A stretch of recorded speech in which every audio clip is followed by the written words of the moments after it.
പ്രിയമുള്ളവര്, Sunil വാസുദേവാണ്. N4 നജിയുടെ പുതിയൊരു എപ്പിസോഡിലേക്ക് സ്വാഗതം. അപ്പോ ജയരാജേട്ടനെ ഞാൻ ആദ്യമായിട്ട് കാണുന്നത് ഈ മഴവിൽ മനോരമന്റെ ഒരു ചിരി ഇരുചിരി ബമ്പർ ചിരി എന്ന പ്രോഗ്രാമിലാണ്. ആ പ്രോഗ്രാം എനിക്ക് ഭയങ്കര ഇഷ്ടപ്പെട്ട് അപ്പം മുതൽ ഞങ്ങൾ തപ്പി നടക്കുന്നുണ്ട്. അപ്പോഴാണ് ഏട്ടനെ കണ്ടുകിട്ടിയത് ഇല്ലേ. അപ്പൊ ഏട്ടൻ കോഴിക്കോട് നിവാസിയാണ്, ചെറുവണ്ണൂരാണ്. അപ്പം ഒരുപാട് സിനിമകള് 10-15 സിനിമകൾ ചെയ്തു. അതുപോലെ തന്നെ ഷോർട്ട് മൂവികള്, പിന്നെ അതുപോലെ വെബ് സീരീസ് ഒക്കെ ചെയ്ത വലിയൊരു കലാകാരനാണ്. പേര് ജയരാജ് ചെറുവണ്ണൂർ. ഞാൻ ഒരു ചെറിയ കലാകാരനാണ്. നമ്മൾ സ്കൂൾ പഠിക്കുമ്പോഴേ എനിക്ക് കലാവാസന ഉണ്ടായിരുന്നു. സ്കൂൾ പഠിക്കുമ്പോൾ കുറേ നാടകങ്ങളിലും ഒക്കെ അഭിനയിച്ചു. അന്നൊക്കെ വളരെ കഷ്ടപ്പാടാണ്. എന്നാലും ഇവിടെ അതിൻ്റെ ഇടയിൽ കൂടെ ഈ നാടകത്തിലൊക്കെ അഭിനയിച്ച് സ്കൂൾ ജീവിതം കഴിഞ്ഞ ശേഷം പ്രീ ഡിഗ്രിക്ക് പഠിക്കുന്ന സമയത്തും ഞാനൊരു ചെറിയൊരു നാടകത്തിൻ്റെ സംവിധാനം ചെയ്തിരുന്നു. എന്നിട്ട് ഞങ്ങൾ കുറച്ച് ഫ്രണ്ട്സൊക്കെ ടാഗോറിൽ വെച്ചിട്ട് കളിച്ച്. ഞാൻ പിന്നെ കൂടാതെ നമ്മുടെ സ്കൂൾ ജീവിതം കഴിഞ്ഞ ശേഷം പിന്നെ കഷ്ടപ്പാടൊക്കെ ആയിട്ട് അങ്ങനെ പോയി. പിന്നെ ഈ ലാസ്റ്റത്തെ ഈ 10 വർഷമാണ് പിന്നെ രണ്ടാമത് ആക്റ്റീവായത്. അതിൽ രാജമാറ്റ് യാവു എന്നൊരു സിനിമയിൽ കൂടിയാണ് ആദ്യമായിട്ട് ഞങ്ങൾ സിനിമ ഫീൽഡിൽ രണ്ടാമത് വന്നത്. അതിലൊരു മൊയിലാർ വേഷം എനിക്ക് കിട്ടിയത്. അത് കഴിഞ്ഞ് പിന്നെ കുറേ ഷോർട്ട് ഫിലിമുകൾ കുറേ അഭിനയിച്ചു. പിന്നെ കപ്പേള പറഞ്ഞ സിനിമ അഭിനയിച്ചു. അത് ഈ മാനേജർ സ്കോർ വെച്ചിട്ട് എൻ്റെ ഷൂട്ടിങ്. പിന്നെ പടച്ചോനങ്ങൾ കാത്തോളി, അതിൽ രാഷ്ട്രീയ നേതാവായിട്ട് നല്ല ഫ്രെയിമായിട്ട് നല്ല ഇതായിരുന്നു. അതുകൂടാതെ ഇപ്പോൾ ഒരു LLB സിദ്ദീഖ് സാറിൻ്റെ അതിൽ നല്ലൊരു കഥാപാത്രം എനിക്ക് തന്നു. അതിൽ ഒരു തട്ടുകട നടത്തുന്ന മജീദ് ഖാൻ എന്നൊരു വേഷമാണ് ഞാൻ ചെയ്തത്.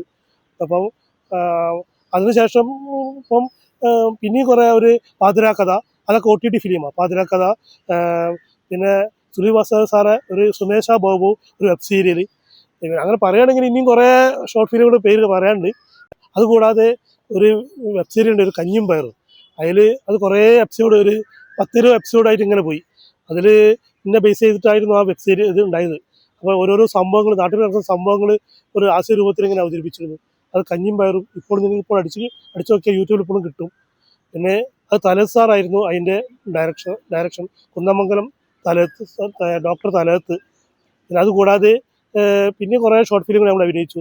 ഇപ്പോൾ സുനിൽ സാറ്, സുമേഷ ബാബു, പിന്നെ ഞാൻ നായകനായിട്ട് നമ്മളെ കോഴിക്കോട് ശാരദേച്ചിനൊപ്പം ഒരു ഷോർട്ട് ഫിലിം അഭിനയിച്ചത് ലോങ് സൈറ്റ് പറഞ്ഞിട്ട്. അതിലും നല്ലൊരു കഥാപാത്രമായിട്ട് അവരുടെ ശാരദേച്ചിൻ്റെ ഭർത്താവായിട്ട് പ്രായമുള്ള ഒരാളായിട്ട് ഞാൻ അഭിനയിച്ചിട്ടുണ്ട്.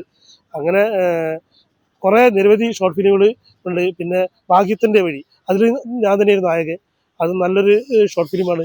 അത് ലോട്ടറി അടിച്ചിട്ട് കഷ്ടപ്പെട്ട് ലോട്ടറി അടിച്ചിട്ട് നന്നാവുന്ന ഒരു കഥയാണ്, നല്ലൊരു കഥയാണ്. ഇപ്പോൾ ലോട്ടറിക്കാരെ ഒരു കഥയാണ് സംഭവം.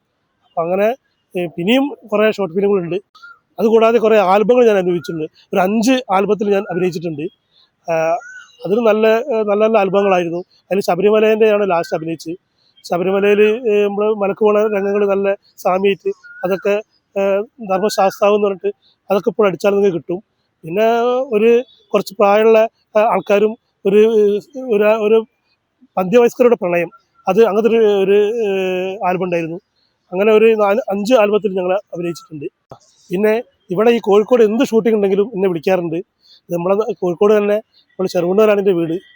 പിന്നെ അതുകൂടാതെ ഇപ്പം ഞങ്ങൾ അടുത്തൊരു ചിരി ഇരുചിരി ബമ്പർ ചിരിയിൽ പോയിട്ട് അതിൽ നല്ല സ്പോട്ട് ഓഡീഷനിൽ പങ്കെടുത്ത് അങ്ങനെ TV അത് കാണിച്ചിട്ടുണ്ട്. അപ്പോഴും ഞങ്ങൾ അവിടുന്ന് അവർക്കൊക്കെ ഞങ്ങൾ ഒരു പേടിയില്ലാതെ അഭിനയിച്ചപ്പോൾ ഞങ്ങളുടെ മഞ്ജു ചേച്ചി ചോദിച്ചു, നിങ്ങൾക്ക് പിന്നെ തീരെ പേടിയില്ല എന്ന് വെച്ചാൽ ഞങ്ങൾ ഈ ക്യാമറയ്ക്ക് നിന്ന ഇതുകൊണ്ട് ഞങ്ങൾക്ക് തീരെ ഒരു ഭയം ഉണ്ടായിരുന്നില്ല ഏത് ക്യാമറയുടെ മുന്നിൽ നിൽക്കാനും. അപ്പോൾ ഞങ്ങളിപ്പോൾ ഫ്ലവേഴ്സ് ചാനലിലേക്ക് ഞങ്ങൾ സെലക്ട് ആയിട്ടുണ്ട്. ഞങ്ങൾ അതിൻ്റെ സ്ക്രിപ്റ്റ് റെഡി ആയിക്കൊണ്ടിരിക്കുകയാണ്. അപ്പോൾ അതിലേക്ക് പഠിത്തം തന്നെ പോകും. ഓൾ ദി ബെസ്റ്റ് ചേട്ടാ.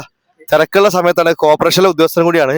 അപ്പൊ ഈ തിരക്കുള്ള സമയത്ത് നമ്മുടെ ഈ N4 നജിയുടെ ചാനലായിട്ട് സഹകരിച്ച ഏട്ടനെ എന്താ ലാസ്റ്റ് എന്താ പറയേണ്ടത്? നല്ല സന്തോഷം. ഏട്ടൻ ഭയങ്കര സന്തോഷത്തിലാണ്. അപ്പൊ ഇനി അടുത്ത പ്രോഗ്രാമിന് പോയില്ലേ? കൊണ്ട് അടുത്ത ഫ്ലവേഴ്സ് ചാനലിൽ ഞങ്ങളൊരു പരിപാടി തയ്യാറായിട്ടുണ്ട്. അപ്പൊ അതിന് എല്ലാം റെഡി ആയിട്ടുണ്ട്. അപ്പൊ അടുത്ത 2 ആഴ്ചനുള്ളിൽ ഞങ്ങൾ അവിടെ പോകും. അപ്പം അതിലും വിന്നർ ആവട്ടെ എന്ന് ആശംസിച്ചുകൊണ്ട് നമ്മളിവിടെ വൈൻഡപ്പ് ചെയ്യാണ്. അപ്പൊ എല്ലാവരും മറക്കാതെ തന്നെ N4 നജിയുടെ ഈ എപ്പിസോഡ് കാണുക. നമ്മുടെ നാട്ടിൽ ഒരുപാട് കലാകാരന്മാരാണ്. നിങ്ങളെ വിലയേറിയ ലൈക്ക്, കമന്റ് ഒക്കെ ആണ് നമ്മുടെ ചാനലിന്റെ വിജയം.